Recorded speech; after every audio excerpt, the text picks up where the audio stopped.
ಬೆಂಗಳೂರಿನ ಕೋರ್ಟ್ಗೂ ಸಿಟಿ ರವಿ ಜಾಮೀನು ಅರ್ಜಿಯನ್ನ ಸಲ್ಲಿಸಿದ್ದಾರೆ. ಜಾಮೀನು ಕೋರಿ ಸೆಷನ್ಸ್ ಕೋರ್ಟ್ಗೆ ಅರ್ಜಿಯನ್ನ ಸಲ್ಲಿಸಿದ್ದಾರೆ ಸಿಟಿ ರವಿ ಅವರು. ಬೆಂಗಳೂರಿನ ಕೋರ್ಟ್ಗೂ ಕೂಡ ಸಿಟಿ ರವಿ ಅವರು ಜಾಮೀನು ಅರ್ಜಿಯನ್ನ ಸಲ್ಲಿಸಿರೋದು ಗೊತ್ತಾಗ್ತಾ ಇದೆ. ಒಂದು ಬೆಳಗಾವಿಯಲ್ಲಿ ಇದೀಗ ವಿಚಾರಣೆ ನಡೆಯಿತು ಬೆಳಿಗ್ಗೆ, ಜೊತೆಗೆ 3 ಗಂಟೆಗೆ ವಿಚಾರಣೆಯನ್ನ ಮುಂದೂಡಿಕೆ ಕೂಡ ಮಾಡಲಾಗಿದೆ. ಅದರ ನಡುವೆ ಸೆಷನ್ಸ್ ಕೋರ್ಟ್ಗೂ ಕೂಡ ಅರ್ಜಿಯನ್ನ ಹಾಕಿದ್ದಾರೆ. ಜನಪ್ರತಿನಿಧಿಗಳ ವಿಶೇಷ ಕೋರ್ಟ್ಗೆ ಸಿಟಿ ರವಿ ಅರ್ಜಿಯನ್ನ ಸಲ್ಲಿಸಿದ್ದಾರೆ ಜಾಮೀನನ್ನ ಕೋರಿ.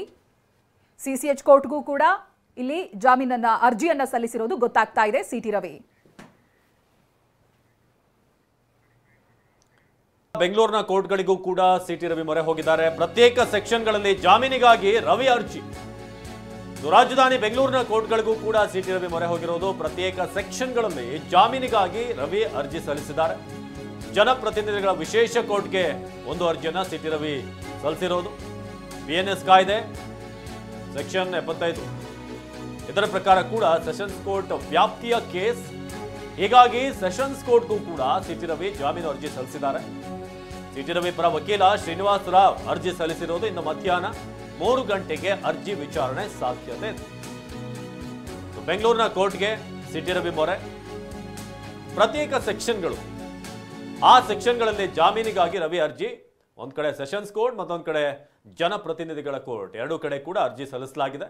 ಬಿಎನ್ಎಸ್ ಭಾರತೀಯ ನ್ಯಾಯ ಸಂಹಿತ ಇದರ ಪ್ರಕಾರ ಕಾಯ್ದೆ ಏನಿದೆ ಸೆಕ್ಷನ್ 75 ಸೆಷನ್ಸ್ ಕೋರ್ಟ್ ವ್ಯಾಪ್ತಿಯ ಕೇಸ್ ಏನಿದೆ, ಸೊ ಇದರ ಪ್ರಕಾರ ಕೂಡ ಅರ್ಜಿಯನ್ನು ಸಲ್ಲಿಸಲಾಗಿದೆ, ಜಾಮೀನು ಅರ್ಜಿ. ಸಿಟಿ ರವಿ ಪರ ವಕೀಲ ಶ್ರೀನಿವಾಸ್ ರಾವ್ ಅರ್ಜಿಯನ್ನು ಸಲ್ಲಿಸಿದ್ದಾರೆ. ಅದು ಕೂಡ ಮಧ್ಯಾಹ್ನ 3 ಗಂಟೆಗೆ. ಒಂದು ಕಡೆ ಬೆಳಗಾವಿ ಜೆಎಂಎಫ್ಸಿ ಕೋರ್ಟ್ನಲ್ಲೂ ಕೂಡ ವಿಚಾರಣೆ ಮುಂದುವರಿಯುತ್ತೆ. ಇನ್ನೊಂದು ಕಡೆ ಬೆಂಗಳೂರಿನಲ್ಲೂ ಕೂಡ ಮಧ್ಯಾಹ್ನ 3 ಗಂಟೆಗೆ ಅರ್ಜಿ ವಿಚಾರಣೆಯ ಸಾಧ್ಯತೆ ಇದೆ. ಹಾಗಾಗಿ ಎಲ್ಲೆಲ್ಲಿ ಈ ಜಾಮೀನಿಗೆ ಸಂಬಂಧಪಟ್ಟ ಹಾಗೆ ಎಲ್ಲೆಲ್ಲಿ ಪ್ರಯತ್ನ ಪಡಬಹುದು, ಆ ಎಲ್ಲ ಆಪ್ಷನ್ಗಳನ್ನ ಸಿಟಿ ರವಿ ಅವರೀಗ ಬಳಸ್ಕೋತಾ ಇದ್ದಾರೆ ಅಥವಾ ಪ್ರಯತ್ನ ಪಡ್ತಿದ್ದಾರೆ. ನಮ್ಮ ಪ್ರತಿನಿಧಿ ರಮೇಶ್ ಈ ಬಗ್ಗೆ ಹೆಚ್ಚಿನ ಮಾಹಿತಿಯನ್ನು ನೀಡ್ತಾರೆ ನೇರ ಸಂಪರ್ಕದಲ್ಲಿ. ರಮೇಶ್, ಸಿಟಿ ರವಿ ವಿಚಾರವಾಗಿ ಏನೇನು ಆಗ್ತಾ ಇದೆ ಎಲ್ಲವನ್ನು ಕೂಡ ನೀವು ಗಮನಿಸ್ತಾ ಇದ್ದೀರಿ. ಈಗ ಒಂದ್ ಕಡೆ ಜೆಎಂಎಫ್ಸಿ ಕೋರ್ಟ್ನಲ್ಲೂ ಕೂಡ MB ಜಿರ್ಲಿ ಅವರು ಸಿಟಿ ರವಿ ಪರವಾಗಿ ವಕೀಲರು ವಾದ ಮಂಡಿಸಿದ್ರು. 3 ಗಂಟೆಗೆ ಅಲ್ಲೂ ಕೂಡ ವಿಚಾರಣೆ ಮುಂದುವರಿಯುತ್ತೆ. ಇನ್ನು ಬೆಂಗಳೂರಿನಲ್ಲಿ ಹಾಕಿರುವಂತಹ ಅರ್ಜಿ ಏನು ಅಂತ, ಯಾವ ಒಂದು ಸೆಕ್ಷನ್ ಪ್ರಕಾರ ಏನೆಲ್ಲ ಬೆಂಗಳೂರಿನ ಕೋರ್ಟ್ನಲ್ಲಿ ಈಗ ಅರ್ಜಿ ಸಲ್ಲಿಸಲಾಗಿದೆ? ಅವಿನಾಶ್, ಸಿಟಿ ರವಿ ವಿರುದ್ಧ ಏನು FIR ದಾಖಲಾಗಿದೆ ಅದರ 2 ಸೆಕ್ಷನ್ಗಳನ್ನು ಮೆನ್ಷನ್ ಮಾಡಿದ್ದಾರೆ. ಸೆಕ್ಷನ್ 75 ಮತ್ತು ಸೆಕ್ಷನ್ 79. ಅದರಲ್ಲಿ ಸೆಕ್ಷನ್ 79 ಏನಿದೆ ಅದು ಬೇಲಬಲ್ ಕೇಸು ಮತ್ತು ಅದು ಟ್ರಯಬಲ್ ಬೈ ಮ್ಯಾಜಿಸ್ಟ್ರೇಟ್, ಅಂದರೆ ಮ್ಯಾಜಿಸ್ಟ್ರೇಟ್ ಕೋರ್ಟಲ್ಲೇ ಟ್ರಯಲ್ ಆಗುವಂಥ ಕೇಸು. ಹೀಗಾಗಿ ಮ್ಯಾಜಿಸ್ಟ್ರೇಟ್ ಕೋರ್ಟೇ ಅಂಥ ಕೇಸ್ಗಳಿಗೆ ಜಾಮೀನನ್ನು ಕೊಡ್ಬೋದು ಮತ್ತು ಅದು ಬೇಲಬಲ್ ಕೇಸು. ಆದರೆ ಸೆಕ್ಷನ್ 75 ಏನಿದೆ ಅದರಲ್ಲಿ 4 ಇಂಗ್ರೀಡಿಯೆಂಟ್ಸ್ ಇದೆ, ಅಂದರೆ 75 1 2 3 4 ಅಂತ. ಅದು 4ನೇ ಇಂಗ್ರೀಡಿಯೆಂಟ್ಸ್ ಸಿಟಿ ರವಿ ಅವರಿಗೆ ಅಟ್ರಾಕ್ಟ್ ಆಗುತ್ತೆ. ಅದು 1 ವರ್ಷದವರೆಗೆ ಪನಿಷ್ಮೆಂಟ್ ಇರುವಂಥ ಕೇಸು.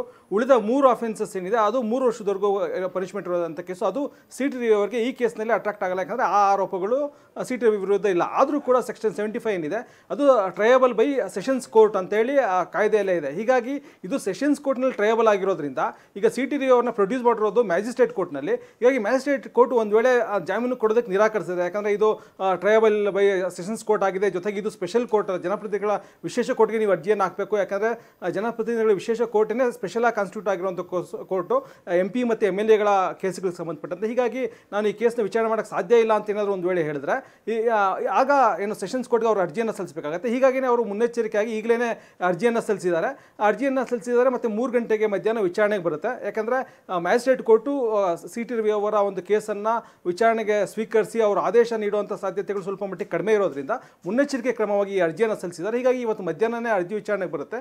ಅರ್ಜಿ ವಿಚಾರಣೆಗೆ ಬಂದಂಥ ಸಂದರ್ಭದಲ್ಲಿ ಇವರು ಮಧ್ಯಂತರ ಜಾಮೀನಿಗೂ ಕೂಡ ಮನವಿ ಮಾಡೋರಿದ್ದಾರೆ. ಒಂದು ವೇಳೆ ಮಧ್ಯಂತರ ಜಾಮೀನು ಕೊಟ್ಟರೆ ಆಗ ಸಿಟಿ ರವಿ ಅವರಿಗೆ ರಿಲೀಫ್ ಸಿಗುತ್ತೆ. ಹೀಗಾಗಿ ಮುನ್ನೆಚ್ಚರಿಕೆ ಕ್ರಮವಾಗಿ ಈ ಒಂದು ಅರ್ಜಿಯನ್ನು ಸಲ್ಲಿಸಿದ್ದಾರೆ.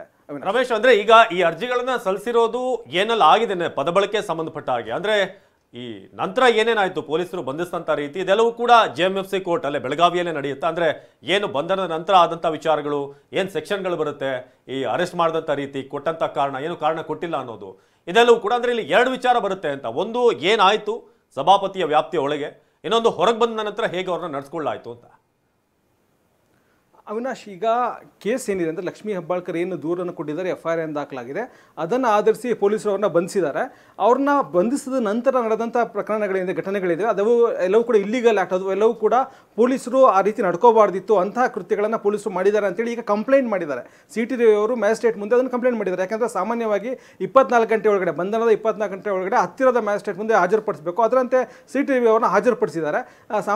ನೆಕ್ಸ್ಟ್ ಈ ಕೇಸು ಜನಪ್ರತಿನಿಧಿಗಳ ವಿಶೇಷ ಕೋರ್ಟ್ಗೆ ವರ್ಗಾವಣೆ ಆಗುತ್ತೆ, ಅಂದರೆ ಇಲ್ಲಿರುವಂಥ ಮ್ಯಾಜಿಸ್ಟ್ರೇಟ್ ಕೋರ್ಟ್ಗೆ ಅದು ವರ್ಗಾವಣೆ ಆಗುತ್ತೆ ಮುಂದಿನ ದಿನಗಳಲ್ಲಿ. ಆದರೆ ಈಗ ತುರ್ತಾಗಿ ಅಂದರೆ 24 ಗಂಟೆ ಒಳಗಡೆ ಪ್ರೊಡ್ಯೂಸ್ ಮಾಡಬೇಕಾಗಿರೋದ್ರಿಂದ ಆ ಕೋರ್ಟ್ ಮುಂದೆ ಪ್ರೊಡ್ಯೂಸ್ ಮಾಡಿದ್ದಾರೆ.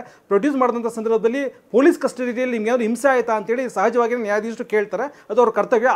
ಹಾಗೆ ಕೇಳಿದಂಥ ಸಂದರ್ಭದಲ್ಲಿ CT ರವಿ ಅವರು ಎಲ್ಲ ಒಂದು ವಿವರಣೆಯನ್ನು ಕೊಟ್ಟಿದ್ದಾರೆ. ಬಂಧಿಸಿದ ನಂತರ ಹೇಗೆ ಅವ್ರನ್ನ ನಡೆಸ್ಕೊಳ್ಳಾಯಿತು, ಹೇಗೆ, ಯಾಕಂದರೆ ಕಾನೂನು ಪ್ರಕಾರ ಇವೆಲ್ಲವೂ ಇಲ್ಲೀಗಲು. ಬಂಧನದ ನಂತರ ಗ್ರೌಂಡ್ಸ್ ಆಫ್ ಅರೆಸ್ಟನ್ನು ಕೊಡಬೇಕು, ಬಂಧನಕ್ಕೆ ಕಾರಣಗಳನ್ನು ಕೊಡಬೇಕು, ಮತ್ತು ಯಾವ ಅಂದರೆ ಬಂಧಿಸಿದ್ವಿ ಅನ್ನುವಂಥ ಮಾಹಿತಿಯನ್ನು ಮೊದಲು ಕೊಡಬೇಕು.